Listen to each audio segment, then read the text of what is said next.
Katrina and I shared this graphic around inclusive sourcing and the places where we sort of dive into really thinking about different places to source and connections when publishing a job opportunity.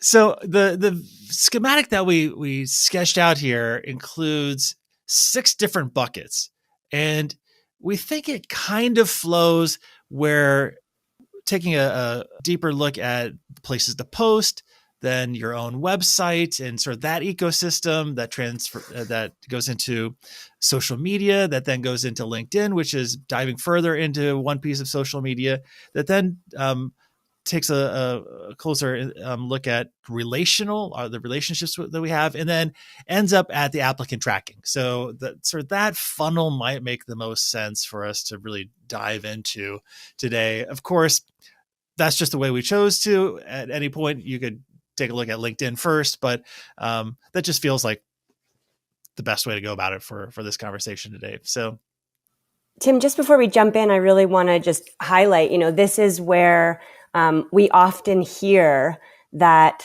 people are just not finding the pool of candidates that they're looking for. They're saying, we're posting in all of these places, but maybe we're not posting in the right places. Or they're asking us, where do you post? As if that will make all of the difference in finding their candidates. That's the reason that they may not be as successful as they're hoping to in getting, garnering the interest of diverse candidates. And I think part of the problem is that we think of sourcing or posting as sort of a passive process. And so I know we'll talk about the relational aspect of that a little bit later. But when we talked about the Who Cubed yesterday, one of the things that we were really thinking about was, all of the different ways that who you're trying to talk to, who you're trying to reach really is an active process of thinking about, who they might be, what they might need, where they might be hanging out, and where you can get that posting in front of them, or that marketing campaign in front of them. So places to post, I think, is a great starting place. It really, can take on one hand a really kind of traditional, you've got these typical job boards, and that can be it. Or sometimes you place an ad in the paper and you're like, well, we did our best. This is the point where I also like to remind myself that there are 7 billion people on this planet. And usually we're only looking for one. Occasionally you're looking for, 5 or 10, maybe if you're sort of hiring volunteers or customer service representatives or something like that. But usually for most searches, we're trying to winnow down from 7 billion to 1. And so that's, I don't know, I find that reassuring. Mm-hmm. Like there are people out there. It's just like, how are we thinking about this sourcing piece and connecting with those networks? Katrina, it's every time I hear that question from people, like, where are you posting? It's like, there's some magical place that I don't know about that that I just need to post, and all of a sudden I'll get the right candidates. So if we think about traditional places to post, the job boards and job websites are probably the most frequently considered. Are we posting to Idealist, or I don't even know if monster.com is still a thing, but or are we posting to maybe our niche job board in the arts in New York? New York Foundation for the Arts has a job board where everyone posts to for entry and mid-level positions. Or if you're in the Minneapolis-St. Paul area, Springboard for the Arts has a great job board that's specific to arts.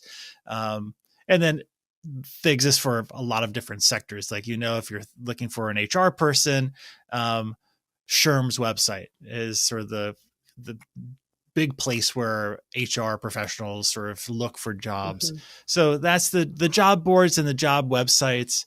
I think the thing here is thinking about that funnel again, and when free is not necessarily free.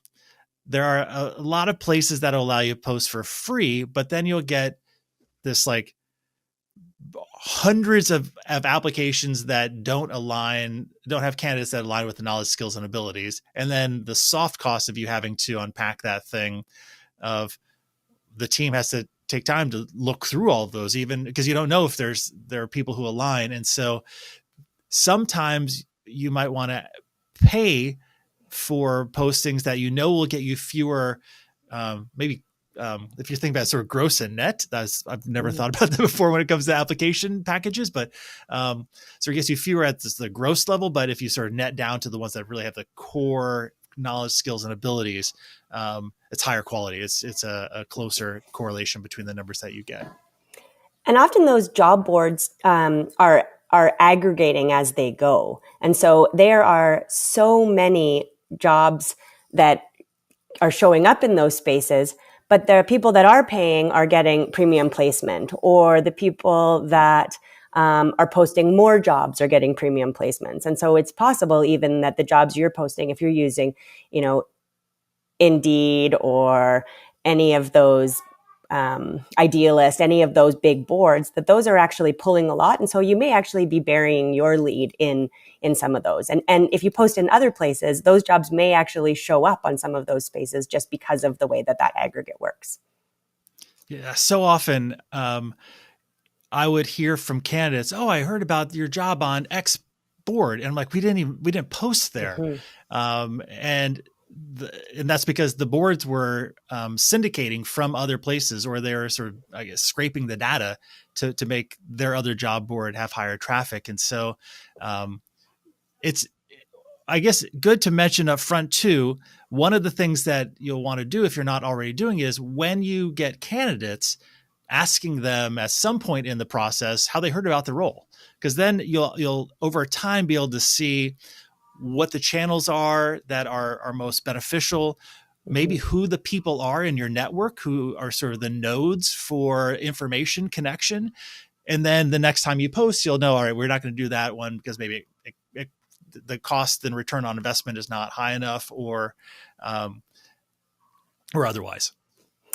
And this is where, maybe a little bit of research can go a long way as well, because if you think about your role and you think about those key anchors that we're talking about, you may be able to kind of do a quick sketch, a rough sketch around, what sectors might we be looking at and what boards are connected to those. There are, as you said, sort of specialized sector boards like for nonprofits or other arts-based or whatever you might be looking for. But there are also job boards for university alumni or program alumni of specific training programs or things like that. And so you may be able to have people in your network who might recommend, there's a really good network of HR people or a really good network of finance people through the alumni group of my program, and they actually have a job board. And so it may not be the things that you're thinking about right off the bat, but doing that quick sketch around like, where do we think these people are and what kind of spaces might they be engaging in?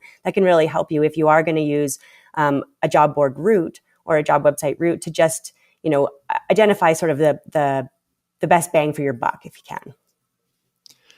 One of the things to do at this point too would be to ask people in your own organization, like, where do you, I guess, ask them, when you look for this job, where did you find it? Or where might your friends, or maybe you look for jobs in this area? And then you can start to see if that list matches where you're posting.